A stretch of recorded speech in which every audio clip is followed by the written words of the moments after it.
Welcome to 5+ Media.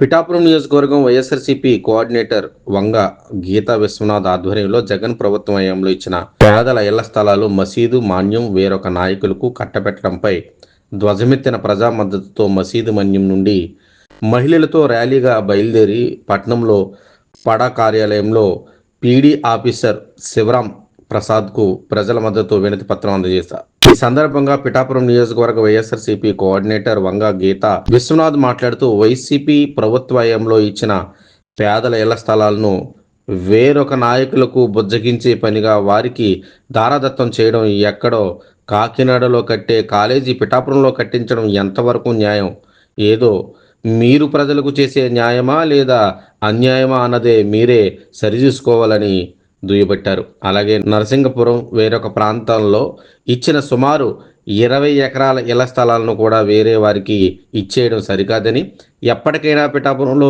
ఏం జరుగుతుందో తెలుసుకునే డిప్యూటీ సీఎం పవన్ కళ్యాణ్ నిజంగా మీకు తెలిస్తే ఇలా చేయనివ్వరని, కాబట్టి ఇప్పటికైనా ప్రజలకు లబ్ధి జరిగే పనులు శ్రీకారం చుట్టాలని, ఇటువంటి భూములను దారాదత్తం చేయడం సరికాదని ఎద్దేవా చేశారు.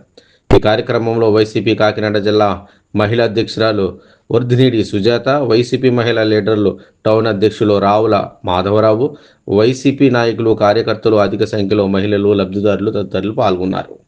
ఇటువంటి తరుణంలో పట్టాదారుల మీద, పేద వర్గాల మీద, ముఖ్యంగా మహిళా లబ్ధిదారుల మీద అన్యాయంగా పిడుగు పడింది. ఇప్పుడు వ్యక్తులకి లాభం చేయడం కోసం, రాజకీయ లబ్ధి కోసం పేద మహిళలకి అన్యాయం చేసే విధంగా, వారి గృహ నిర్మాణ కళని నాశనం చేసే విధంగా ఈ రోజున ఆ కుటుంబాలన్నింటినీ కూడా వేలాది కుటుంబాలని నడి రోడ్డు మీద నుంచోబెట్టే పరిస్థితులు వచ్చాయి.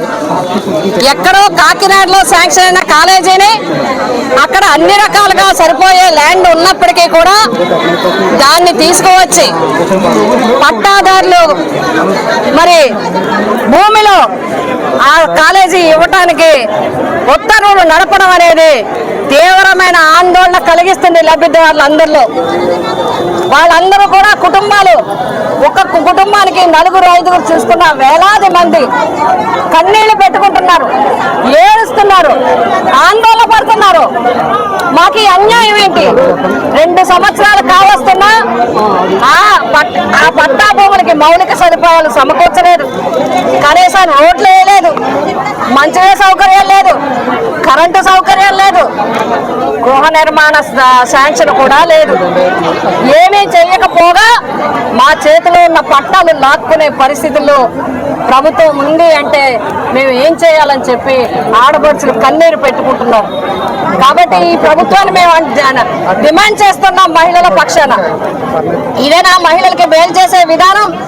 ఇప్పటికే సంక్షేమ పథకాల పేరుతో నీకు 15 పెట్టి ఇవ్వకపోగా, నిరుద్యోగ వృత్తులు ఇవ్వకపోగా, కుటుంబాలకి ఇవ్వాల్సిన సంక్షేమ పథకాలు ఇవ్వకపోగా, 2 సంవత్సరాల్లో కనీసం పెన్షన్ కూడా శాంక్షన్ చేయకపోగా వారి చేతిలో ఉన్న పట్టాలు లాక్కుంటారా? అది కూడా ఒక వ్యక్తుల కోసం లాక్కుంటారా? ఇది చాలా అన్యాయం. అందుకే ఈరోజు వైఎస్ఆర్సీపీ కుటుంబం అంతా కలిసి ఈరోజు పేదల పక్షాన నిలబడి వారు కోరడం జరిగింది. అమ్మమ్మకు అన్యాయం జరిగింది, మేము మోసపోయాం, మా పట్టాలన్నీ ఎవరికో ఇచ్చేస్తున్నారు అని చెప్పి వారి అభ్యర్థుల్ని ఈరోజు వారందరితో కూడా మాట్లాడడం జరిగింది. వారి వివరాలన్నీ తీసుకోవడం జరిగింది. ఈరోజు మేమందరం కూడా పడా ఆఫీస్కి వచ్చి పడా ఆఫీసర్ గారి ద్వారా మన స్థానిక శాసనసభ్యులు, రాష్ట్ర డిప్యూటీ సీఎం గారికి మరి వినతి పత్రం అందజేయమని చెప్పి పడా ఆఫీసర్ గారికి ఇవ్వడం జరిగింది. ఈ విషయాలన్నీ వారికి తెలియజేయడం, చెప్పమని కోరడం జరిగింది. ఎందుచేతనంటే ఏ భూములు ఎవరికి ఇస్తున్నారో, ఎవరి భూములు ఎవరికి పంచుతున్నారో పూర్తి సమాచారం వారి దృష్టిలో పెట్టమని మేము కోరడం జరిగింది. మహిళలకు ఇచ్చిన పట్టాలను లాక్కోవద్దు, పేదవాడికి ఇచ్చిన పట్టాలని లాక్కోవద్దు. పేదవాడి గృహ నిర్మాణం కోసం, పేదవాడి హక్కు కోసం, మహిళల హక్కుగా భరోసాగా ధీమాగా భావిస్తున్న ఆ పట్టాలని మీరు లాక్కుంటారా? అది చెయ్యొద్దు. ఆ విధాన ప్రొసీడింగ్స్ అన్ని కూడా రద్దు చేయమని చెప్పి మేము ఈ రోజు కోరడం జరిగింది. లబ్ధిదారులందరినీ కూడా ధైర్యంగా ఉండమని చెప్పడం జరిగింది. తప్పకుండా ప్రభుత్వం పునరాలోచించాలి.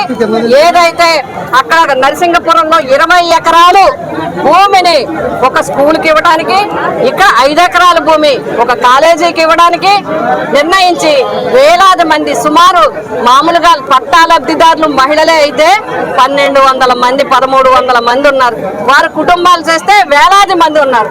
మీరందరికీ మీరు దయచేసి అన్యాయం చేయొద్దు, న్యాయం చేయండి. తక్షణం గృహ నిర్మాణం శాంక్షన్ చేయించండి. అందరికీ వారికి కావలసిన మౌలిక సదుపాయాలన్నీ కూడా సమకూర్చండి. వాటిని వెంటనే వారికి న్యాయం చేయమని, వాళ్ళ ఆందోళన మరి చెందకుండా ఉండే విధంగా చేయమని మేము కోరి ప్రార్థిస్తున్నాం. డిమాండ్ కూడా చేస్తాం. ఐస్ కాలేజ్ కి వ్యతిరేకంగా వైసీపీ నేతలు అయితే నిరసన చేస్తున్నారని చెప్పేసి అభివృద్ధి అడ్డుకోవడానికి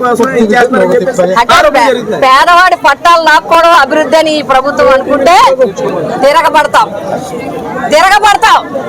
పేదవాడి పట్టాలు లాక్కుని కాలేజీ కడతానంటే పేదల పక్షాన తిరగబడతాం, పోరాడతాం.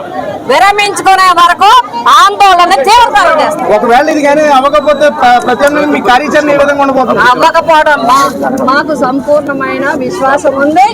ఈ ప్రభుత్వం తప్పకుండా, ముఖ్యంగా డిప్యూటీ సీఎం గారు ఇది పరిశీలించి తక్షణం ఈ ఉత్తర్వులన్నీ మరి రద్దు చేయమని కలెక్టర్ గారికి ఆదేశాలు ఇస్తారని విశ్వాసంతోనే మేము వెళ్తున్నాం. లేదంటే తదుపరి కార్యాచరణ తర్వాత తెలియజేస్తాం.